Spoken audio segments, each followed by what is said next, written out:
বিসমিল্লাহির রহমানির রহিম। প্রিয় দেশবাসী, আসসালামু আলাইকুম।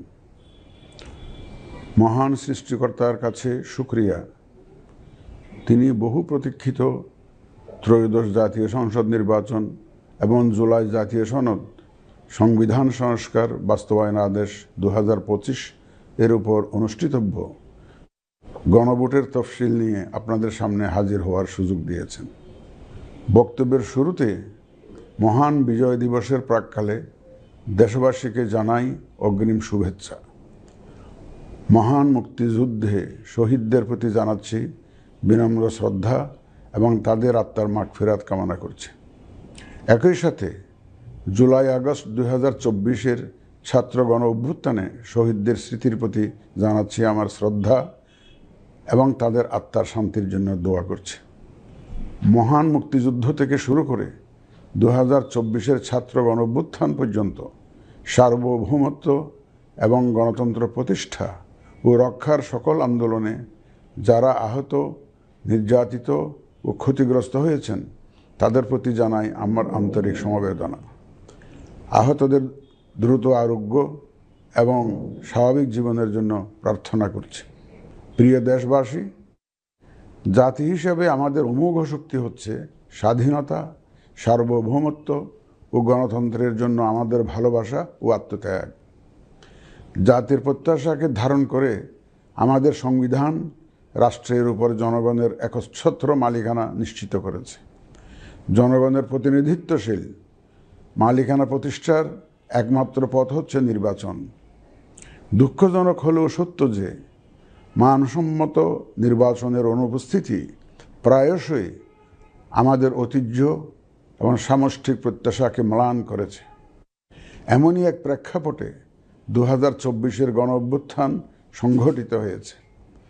আমাদের ভাই বোন সন্তানদের রক্তের উপর দাঁড়িয়ে আমাদের অঙ্গীকার হচ্ছে একটি সুষ্ঠু ও সুন্দর নির্বাচন অনুষ্ঠান, যা জাতি হিসাবে আমাদের প্রত্যাশা পূরণ করবে এবং বিশ্ব দরবারে আমাদের ভাবমূর্তি উজ্জ্বল করবে।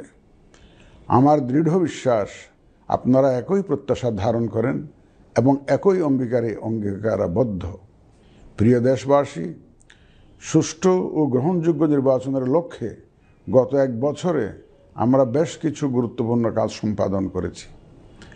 একটি স্বচ্ছ নির্বাচনের পূর্বশর্ত হচ্ছে একটি নির্ভুল, পূর্ণাঙ্গ ও স্বচ্ছ ভোটার তালিকা। আমরা শুরুতেই এই কাজে হাত দিই। গত এক বছরে নতুন ভোটার অন্তর্ভুক্তির পাশাপাশি ভোট বিমুখ এবং বাদ পড়া প্রায় 45 লক্ষ ভোটারকে তালিকায় অন্তর্ভুক্ত করা হয়েছে এবং 21 লক্ষাধিক মৃত ভোটারকে তালিকা থেকে বাদ দেওয়া হয়েছে। নারী ভোটারদের যথাযথ অন্তর্ভুক্তির অভাবে পুরুষের সাথে নারী ভোটারের ব্যবধান বেড়ে প্রায় 29 লক্ষে গিয়ে দাঁড়ায়। বাদ পড়া নারী ভোটারদের মাঝে সচেতনতা সৃষ্টির মাধ্যমে সেই ব্যবধান উল্লেখযোগ্যভাবে কমিয়ে আনা হয়েছে। আইন সংশোধন করে ভোটার হওয়ার যোগ্যতার তারিখ প্রতি বছর 1 জানুয়ারির পরিবর্তে কমিশন কর্তৃক নির্ধারিত দিনে নির্ধারণ করা হয়েছে। এর ফলে 31 অক্টোবর 2025 পর্যন্ত যোগ্য তরুণ ভোটারগণ ভোট দিতে পারছেন। গত 18 নভেম্বর প্রকাশিত তালিকা অনুযায়ী বর্তমানে দেশে ভোটারের সংখ্যা দাঁড়িয়েছে 12,76,95,183 জনে।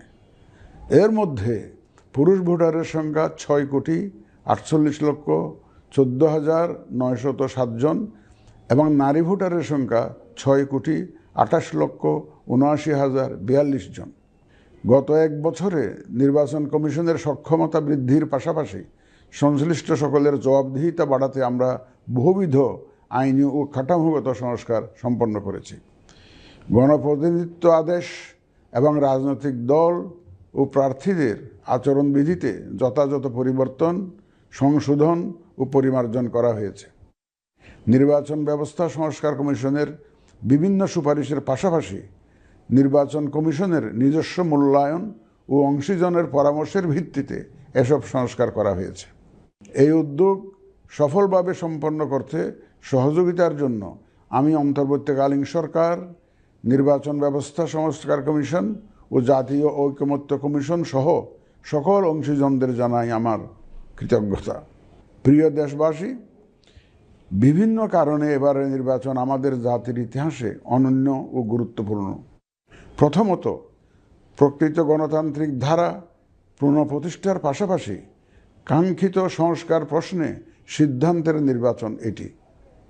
এবার জাতীয় সংসদ নির্বাচন ও গণভোট একই দিনে অনুষ্ঠিত হবে, যা একটি নতুন অভিজ্ঞতা।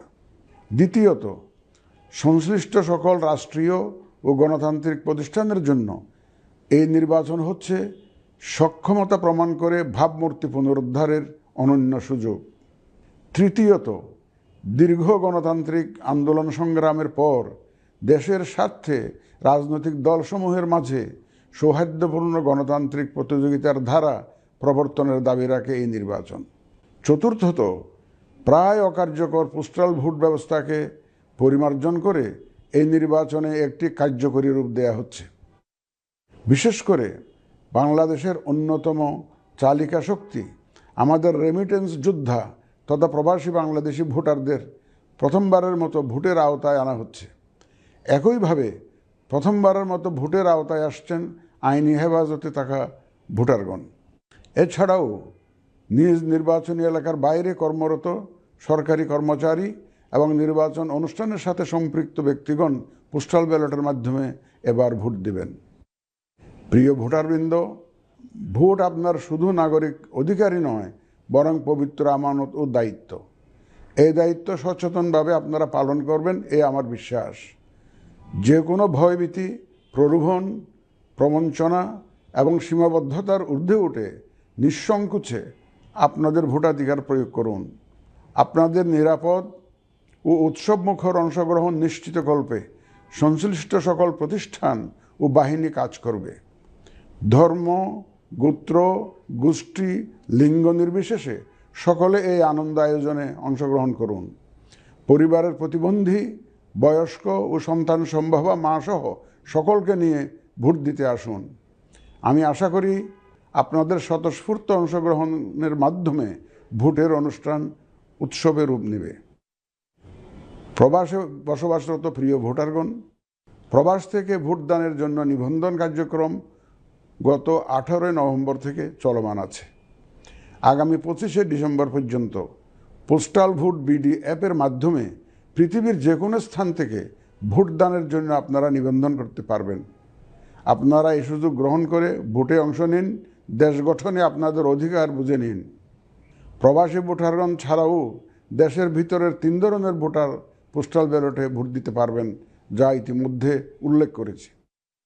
প্রবাসী ভোটারগণের পাশাপাশি এই 3 ধরনের ভোটারগণ আগামীকাল থেকে শুরু করে আগামী 25শে ডিসেম্বর 2025 পর্যন্ত পোস্টাল ভোট বিডি অ্যাপের মাধ্যমে এবং নির্ধারিত পদ্ধতিতে পোস্টাল ভোটের জন্য নিবন্ধন করতে পারবেন। ব্যক্তি ভোটার ও প্রতিষ্ঠানসমূহের প্রতি আমার আহ্বান, আসুন আমরা আমাদের ভোটাধিকার নিশ্চিত করি এবং ভোটে অংশ নেই। প্রিয় দেশবাসী, বর্তমান সময়ে সামাজিক যোগাযোগ মাধ্যমে বিভিন্ন বিভ্রান্তিমূলক তথ্য ছড়ানো হয়ে থাকে। বিশেষ করে কৃত্রিম বুদ্ধিমত্তা ব্যবহার করে অসত্য তথ্য ও অপতথ্যের বিস্তার দিনকে দিন বেড়ে চলেছে। প্রতিপক্ষ দল ও প্রার্থীকে হেয় করার পাশাপাশি নারীদের প্রতি বিদ্বেষমূলক প্রচারণা আমাদের ঐতিহ্যকে ক্ষুণ্ণ করে এবং নির্বাচনকে কলুষিত করে। দেশের প্রচলিত আইন অনুযায়ী এসব রোধে প্রয়োজনীয় ব্যবস্থা গ্রহণ করা হবে। আপনাদের প্রতি আমার বিশেষ অনুরোধ, অসত্য এবং অসৎ উদ্দেশ্যে প্রচারিত কোনো তথ্যে কান দিবেন না, গ্রহণ করবেন না। মনে রাখবেন, অসত্য তথ্য শেয়ার করাও শাস্তিযোগ্য অপরাধ। আমি এবার নির্বাচনে অংশগ্রহণে ইচ্ছুক প্রার্থী এবং দলসমূহের প্রতি 2-1টি কথা বলতে চাই। আসুন আমরা আচরণবিধি মেনে একটি শান্তিপূর্ণ ও উৎসবমুখর নির্বাচন নিশ্চিত করি। শান্তিপূর্ণ সহাবস্থান এবং পারস্পরিক শ্রদ্ধা নিশ্চিত করে ভোটারদের বিশ্বাস ও আস্থা অর্জনই হোক আপনাদের লক্ষ্য। নির্বাচনে দায়িত্ব পালনকারী প্রিয় সহকর্মীবৃন্দ, নির্বাচন কমিশন স্বচ্ছতা, নিরপেক্ষতা এবং দৃঢ়তার সাথে দায়িত্ব পালনে বদ্ধপরিকর।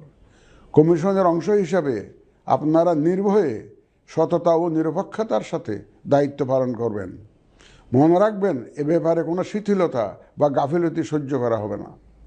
একটি সুন্দর ও গ্রহণযোগ্য নির্বাচন অনুষ্ঠানে সংবাদ মাধ্যম ও পর্যবেক্ষক সংস্থার সহকর্মীদের ভূমিকা অপরিসীম। আপনারা স্বাধীনভাবে সর্বোচ্চ পেশাদারিত্ব, নিরপেক্ষতা ও বস্তুনিষ্ঠতার সাথে আপনাদের দায়িত্ব পালন করবেন, এটিই আমাদের প্রত্যাশা। প্রিয় দেশবাসী, আমি এই পর্যায়ে নির্বাচনী তফসিল তথা নির্বাচন সংক্রান্ত সময়সূচি ঘোষণা করছি। আগামী 2026 সালের ফেব্রুয়ারি মাসের 12 তারিখ রোজ বৃহস্পতিবার 300 আসনে ত্রয়োদশ জাতীয় সংসদ সাধারণ নির্বাচন এবং একই সাথে জুলাই জাতীয় সনদ সংবিধান সংস্কার বাস্তবায়ন আদেশ 2025-এর উপর গণভোট অনুষ্ঠিত হবে। ত্রয়োদশ জাতীয় সংসদ নির্বাচনের জন্য মনোনয়নপত্র দাখিলের শেষ তারিখ আগামী 29 ডিসেম্বর 2025 রোজ সোমবার। মনোনয়নপত্র বাছাই হবে আগামী 30 ডিসেম্বর 2025 রোজ মঙ্গলবার হতে 4 জানুয়ারি 2026 রোজ রবিবার পর্যন্ত।